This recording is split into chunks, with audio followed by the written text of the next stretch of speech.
Hello friends, welcome back to my channel. எல்லாரும் எப்படி இருக்கீங்க? நாங்க ரொம்ப நல்லா இருக்கோம். நீங்க பார்த்துட்டு இருக்கிறது ராதிமா கிச்சன் குக்கிங் சேனல். இதான் ஃபர்ஸ்ட் டைமா பார்க்கறீங்கன்னா என்னோட சேனலை சப்ஸ்கிரைப் பண்ணிக்கோங்க. பெல் ஐகானையும் கிளிக் பண்ணிக்கோங்க.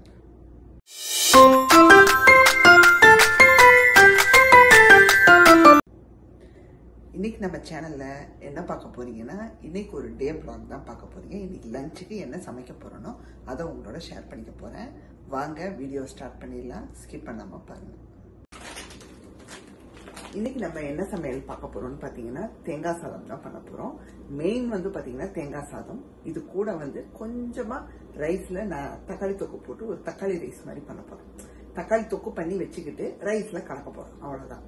இப்போ ரைஸை தனியா வடிச்சு எடுத்துக்கிட்டு கொஞ்சமா தேங்காய் சாதம், கொஞ்சமா தக்காளி சாதம், கொஞ்சமா கர்ட் ரைஸ் பண்ண போறோங்க. இது எல்லாத்துக்கும் தொட்டுக்க என்ன பண்ண போறோம்னு பாத்தீங்கன்னா முட்டையும் முட்டைகோசும் கலந்த ஒரு பொரியலுங்க.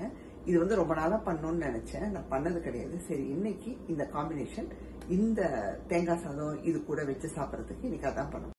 இந்த ஃப்ரோசன் தேங்காய் இது வந்து பாத்தீங்கன்னா நான் 1 hour முன்னாடியே வெளியே எடுத்து வச்சுட்டேன், நல்ல சின்னஸ் போகட்டும்னு.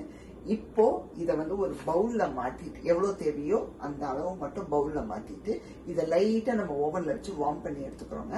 அதுக்கப்புறம் நம்ம தாளிப்புல சேர்த்து பண்ணிக்கலாம். ஸோ ரெடி டு யூஸ்ன்னு சொல்லிக்கலாம். இந்த மாதிரி உங்களுக்கு நல்லா பார் மாதிரி இருக்கும். இதை உதிர்த்து நமக்கு கிட்டத்தட்ட சின்ன கப்ல ஃபுல் ஒரு கப்பு நான் எடுக்கிறேன். ஏன்னா தேங்காய் சாதத்துக்கு தேங்காய் தானே மெயினா தேவை. அதனால எவ்வளவு தேவையோ எடுத்துக்கிறோம். ஸோ எனக்கு ரொம்ப பிடிக்கும் இந்த தேங்காய் சாதம். எத்தனை பேருக்கு பிடிக்கும்னு கமெண்ட்ல சொல்லுங்க. எனக்கு தேங்காய் சாதம் வந்து ரொம்ப ரொம்ப பிடிக்கும். ஸோ நான் வந்து பாத்தீங்கன்னா இந்த அளவுக்கு எடுத்திருக்கேன். ஏன்னா வந்து நமக்கு தேங்காய் தான் மெயின், மற்றதெல்லாம் கொஞ்சம் கொஞ்சம் தான் பண்ண போறோம். தயிர் சாதம், தக்காளி சாதம். ஃபர்ஸ்ட் வந்து பாத்தீங்கன்னா நான் இப்ப முட்டைகோசை வெட்டி வைக்க போறேன். முதல்ல நமக்கு தேவையான விஷயங்களை எல்லாத்தையுமே ரெடி பண்ணி வச்சுக்கலாங்க. அதுக்கப்புறம் நம்ம 1 by 1 ரெசிபிக்குள்ள போனோம்னா ஈஸியா இருக்கும். ஸோ முதல்ல இதை நல்லா வாஷ் பண்ணி சாப் பண்ணி வச்சுக்கலாம். நான் வந்து கொஞ்சமா தான் பண்றேன், 2 முட்டை வச்சுதான் பண்றேன். இங்க 2 முட்டை நான் எடுத்து வச்சுட்டேன். எப்பவுமே முட்டையெல்லாம் வந்து சமைக்கிறதுக்கு முன்னாடி ஒரு 1/2 மணி நேரமோ இல்ல ஒரு என்ன சொல்றது ஒரு 20 minutes முன்னாடி வெளியே எடுத்து வச்சிருங்க. கொஞ்சம் சில்னஸ் போகணும். சில்னஸ் போனதுக்கு அப்புறம் நீங்க சமைச்சீங்கன்னா நல்லா இருக்கும். எல்லாம் பொடியை தான் வெட்டுறோம் முட்டைகோசை.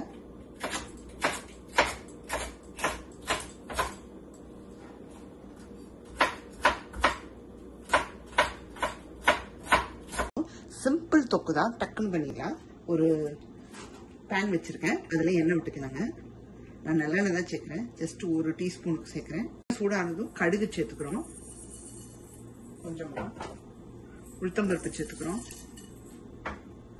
அப்புறம் சீரகம் கொஞ்சம். எல்லாம் வெடிக்க ஆரம்பிச்சிச்சு. கொஞ்சம் கருவேப்பிலை சேர்த்துக்கிறாங்க. ஒரே ஒரு பச்சை மிளகாய் 2 கட் பண்ணி வச்சிருக்கேன். பூண்டு சேர்த்துக்கிறோம். சும்மா ஒரு 2 பல்லு பூண்டு இந்த மாதிரி நீளமா நறுக்கி சேர்த்துக்கிறோம். இது கூட வெங்காயம் கொஞ்சம் சேர்த்துக்கிறோம். நான் முட்டைகோசுக்கும் சேர்த்துதான் வெட்டி வச்சிருக்கேன். கொஞ்சம் இதுக்கு கொஞ்சம் அதுக்கு சேர்த்துக்கலாம். அவ்வளவுதான். ஸோ வெங்காயம் நல்லா வதங்கி வரணுங்க. பொன்னிறமா வதங்கி வந்தா போதும். பாத்தீங்கன்னா வெங்காயம் நல்லா வதங்கிடுச்சு. இப்ப தக்காளி சேர்த்துக்கலாங்க. நீங்க வந்து ஒரு வெங்காயம் சேர்த்தீங்கன்னா 1.5 தக்காளி சேர்த்துக்கோங்க. ஏன்னா தக்காளி வந்து கொஞ்சம் நிறைய இருக்கணும், அப்பதான் நல்லா இருக்கும்.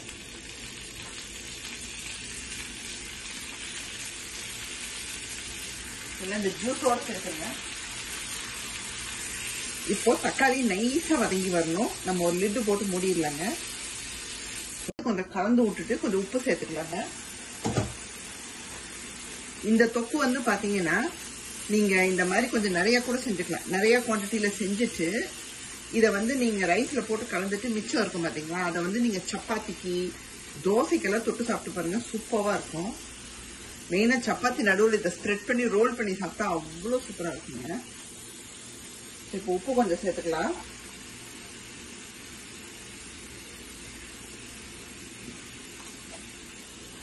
சேர்த்துட்டு திரும்ப மூடி வச்சிடலாங்க. நல்லா உங்களுக்கு அப்படியே உங்களுக்கு தக்காளி மசிஞ்சு வரணும். அது வந்ததும் ஒரு சில மசாலா பொடியை சேர்த்து இறக்கிடுறோங்க. இப்போ நம்ம மஞ்சத்தூள், மிளகாத்தூள் எல்லாம் சேர்த்துக்கலாங்க.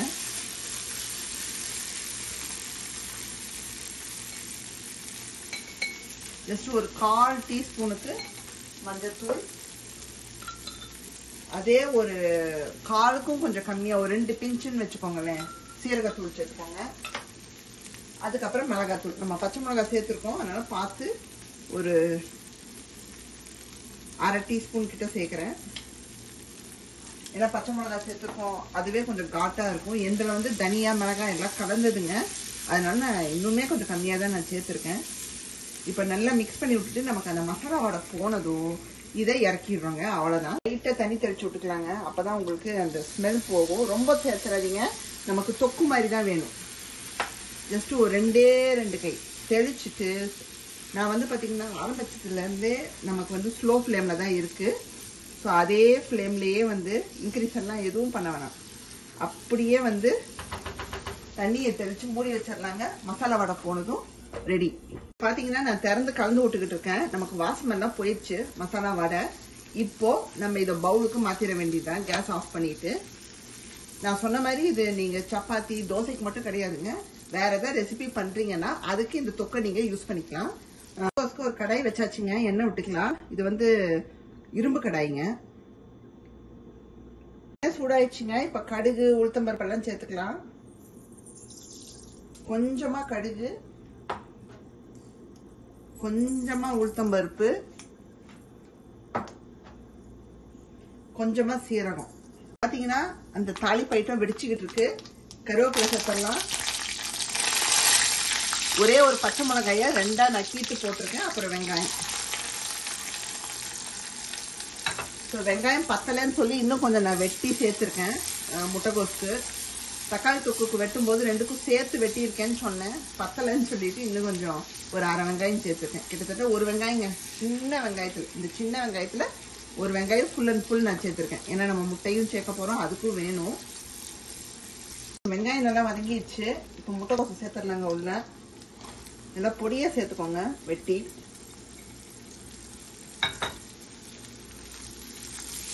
இதை நல்லா வதக்கி விட்டுக்கிறோம்.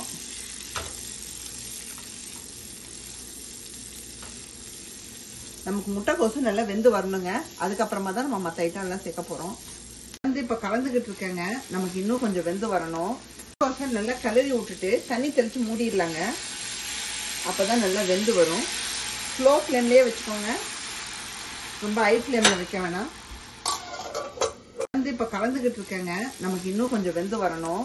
நமக்கு சூப்பரா வதங்கிடுச்சு, வெந்தும் வந்துருச்சுங்க முட்டைகோசு. ஸோ நான் சாப்பிட்டே பார்த்தேன், நல்லா ரெடி ஆயிடுச்சு. இப்போ மஞ்சத்தூள் சேர்த்துக்கிறோம். ஜஸ்ட் ஒரு 1/4 டீஸ்பூனுக்கு. அதுக்கப்புறம் மிளகாய் தனியா 2ம் கலந்து நான் வச்சிருக்கேன், அதில் கொஞ்சமாக சேர்க்குறேன். ஆல்ரெடி பச்சை மிளகாய் இருக்கு, ஜஸ்ட் ஒரு 1/4 டீஸ்பூனுங்க, அவ்வளோதான். சேர்த்துட்டு ஒரு மிக்ஸ் கொடுத்துட்டு இப்போ முட்டையை உடச்சி ஊற்ற போகிறோம். நமக்கு பார்த்தீங்கன்னா சூப்பராக ரெடி ஆயிடுச்சுங்க. நான் கொஞ்சம் ஒட்டிட்டு இருந்ததெல்லாம் நல்லா ஸ்க்ரேப் பண்ணி விட்டுட்டேன். ஏன்னா சில கடாயில் முட்டை வந்து ஒட்டாது, சிலதில் ஒட்டும். ஸோ இப்போ சூப்பராக நமக்கு முட்டைகோஸ் பொரியல் ரெடி. சாப்பிட்டு பார்த்தேங்க முட்டைகோஸை, சூப்பராக இருக்குங்க, அருமையாக இருக்குது. இப்போ தான் நான் டேஸ்ட் பண்ணி பார்த்தேன், எனக்கு ரொம்ப பிடிச்சிருக்கு. இப்போ அடுத்ததாக என்ன பண்ண போகிறோம்னா, ஃபஸ்ட்டு தயிர் சாதத்துக்கு தளிச்சிக்கலாங்க. அதுக்கப்புறம் தேங்காய் சாதம் தளிச்சிக்கலாம். ஏன்னா தேங்காய் ஃபுல்லாக ஒட்டிகிட்டு இருக்கும். ஸோ முதல்ல நம்ம தயிருக்கு கொஞ்சம் தளிச்சிக்கலாம். நான் நல்லெண்ணெய் சேர்க்குறேன். நீங்கள் வந்து தேங்காய் எண்ணெய் வச்சுருந்தீங்கன்னா அதை யூஸ் பண்ணிக்கோங்க, நல்லா இருக்கும். எங்கிட்ட இப்போ தேங்காய் எண்ணெய் இல்லாதனால நான் நல்லெண்ணெய் தான் வந்து 2க்குமே தாளிப்புக்கு சேர்த்துக்க போகிறேன். ஸோ எண்ணெய் நல்லா சூடானதும் கடுகு சேர்த்துக்கலாங்க. இந்த கடை குயிக்காக சூடாயிடும், அதனால தான் நான் டக்குன்னு சேர்த்துக்கிறேன். கடுகு, உளுத்தம்பருப்பு, அதுக்கப்புறம் பார்த்தீங்கன்னா சீரகம் சேர்த்துக்கிறோம். சூடாயிடுச்சு, தாளிப்பைட்டம் சேர்த்துக்கலாம். ஃபர்ஸ்ட் கடுகு சேர்த்துக்கிறோம், உளுத்தம்பருப்பு சேர்த்துக்கிறோம். ஸோ உங்களுக்கு இந்த தாளிப்பெல்லாம் எவ்வளோ வேணுமோ அந்த அளவுக்கு சேர்த்துக்கோங்க. நான் கொஞ்சமாக தான் சேர்க்குறேன், எல்லாம் 1/2 டீஸ்பூன் 1/4 டீஸ்பூன்னு. அப்புறம் சீரகம் பார்த்தீங்கன்னா எல்லாம் வெடிக்க ஆரம்பிச்சிச்சு. கொஞ்சமாக நான் பெருங்காயம் சேர்க்குறேன். அதுக்கப்புறம் இங்கே வந்து பார்த்தீங்கன்னா கருவேப்பிலை எடுத்து வச்சுருக்கேன், அதை சேர்க்குறோம். அப்புறம் 2 பச்சை மிளகா, அதுக்கப்புறம் பார்த்தீங்கன்னா முந்திரி கொஞ்சம், அவ்வளோதான். சிம்பிள் தாளிப்பு தான். லைட்டா அந்த முந்திரி கொஞ்சம் ரோஸ்ட் ஆகிட்டு நம்ம இறக்கிடலாம். அடுத்ததான் வந்து பாத்தீங்கன்னா நம்ம தேங்காய் சாதத்தை தாளிச்சிடலாங்க. இன்னைக்கு மெயின் ஐட்டமே அதான், அதை கடைசியாக தான் நம்ம தாளிக்கிறோம். ஸோ நல்லா வந்து 1 டீஸ்பூனுக்கு நான் எண்ணெய் சேர்த்துருக்கேன். சூடாயிடுச்சு, தாளிப்பைட்டம் சேர்த்துக்கலாம். ஃபர்ஸ்ட் கடுகு சேர்த்துக்கிறோம், உளுத்தம்பருப்பு சேர்த்துக்கிறோம். ஸோ உங்களுக்கு இந்த தாளிப்பெல்லாம் எவ்வளோ வேணுமோ அந்த அளவுக்கு சேர்த்துக்கோங்க. நான் கொஞ்சமாக தான் சேர்க்குறேன், எல்லாம் 1/2 டீஸ்பூன் 1/4 டீஸ்பூன்னு. அப்புறம் சீரகம் வெடிக்கிறதுக்குள்ள கடலைப்பருப்பு கொஞ்சம் சேர்த்துக்கலாங்க. பார்த்தீங்கன்னா கடுகெல்லாம் வெடிச்சுக்கிட்டு இருக்கு. இப்போ நம்ம என்னென்ன சேர்க்க போறோம்னா பச்சை மிளகா, கருவேப்பிலை, முந்திரி, அதுக்கப்புறம் வேர்க்கடலை. 2 பச்சை மிளகா தாங்க நான் வெட்டி வச்சிருக்கேன். நான் ரொம்ப காரமாக செய்யலை. தேங்காய் சாதமே பார்த்தீங்கன்னா அப்படியே உங்களுக்கு மைல்டாக இருக்கும். இந்த மாதிரி ஐட்டத்துக்கெல்லாம் சைட் டிஷ் நல்லா காரமாக பண்ணிக்கிட்டீங்கன்னா நல்லாயிருக்கும். எல்லாம் நல்லா பொன்னிறமாக ஆகட்டும். லைட்டாக செவந்ததும் இங்கே நான் வெளியே வச்சுருந்தோம் பார்த்தீங்களா, தேங்காய் எவ்வளோ தேவையோ எடுத்து அதை லைட்டாக ஓவனில் வச்சு வார்ம் பண்ணியிருக்கேன். உள்ளே சேர்த்துடலாம்.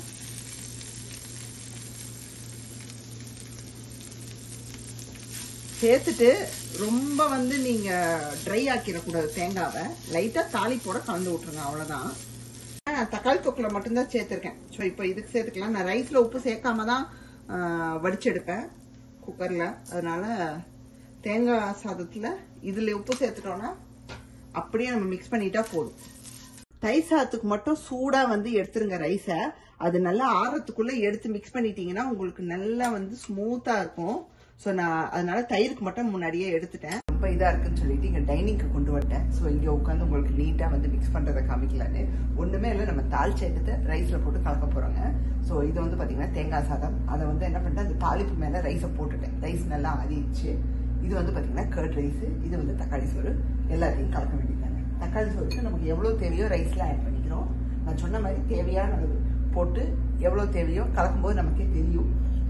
ஸோ அந்த அளவுக்கு ஆட் பண்ணி மிக்ஸ் பண்ணிக்கிறோம். ஸோ மிச்சம் இருந்தால் நீங்கள் எடுத்து வச்சு வேற எதுக்காக யூஸ் பண்ணிக்கலாம்.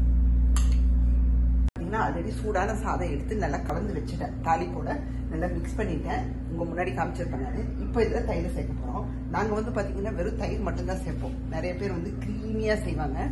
அது பிடிக்காது. எனக்கு பிடிக்கும், பட் அவருக்கு பிடிக்காது. அதனால வெறும் தயிர் மட்டும் சேர்த்துப்போம். தேவைப்பட்டா கொஞ்சம் தண்ணி சேர்த்துப்போம், அவ்வளோதான். அந்த கன்சிஸ்டன்சிக்காக தண்ணி மட்டும்தான் சேர்த்துப்போம். இப்போ தயிர் சேர்த்துக்கிறோம். ஃப்ரெஷ்ஷு தயிருங்க, காலி ஆயிடுச்சுன்னு சொல்லி வாங்கிட்டு வந்தோம். ஸோ எவ்வளோ திக்காக இருக்கு பாருங்க, அப்படியே வெண்ணெய் மாதிரி. இப்போ தேவையான அளவு தான் நான் சேர்த்துக்கிறேன். மிக்ஸ் பண்ணிட்டு தேவைப்பட்டா நம்ம இன்னும் ஆட் பண்ணிக்கலாம். உங்களுக்கு எப்படி தயிர் சாதம் பிடிக்குமோ அப்படி நீங்கள் பண்ணிக்கோங்க. பட் எங்களுக்கு இப்படி தான் பிடிக்கும். இப்போ லாஸ்ட்டாக பார்த்தீங்கன்னா நம்ம தேங்காய் சாதம் கலக்க போகிறோம். ஆல்ரெடி தேங்காயில் உப்பு சேர்த்துட்டோம். ஸோ தேவைப்படாதுன்னு நினைக்கிறேன். பத்தலை மட்டும் ஆட் பண்ணிக்கிறோங்க. ஸோ நல்லா ஆறின பிறகு மிக்ஸ் பண்ணுங்க. அப்போதான் ரொம்ப நல்லா இருக்கும். இன்னைக்கான ரெசிபி பார்த்துருப்பீங்க எவ்வளோ சூப்பராக இந்த வெரைட்டி ரைஸை பண்ணிட்டோன்னு.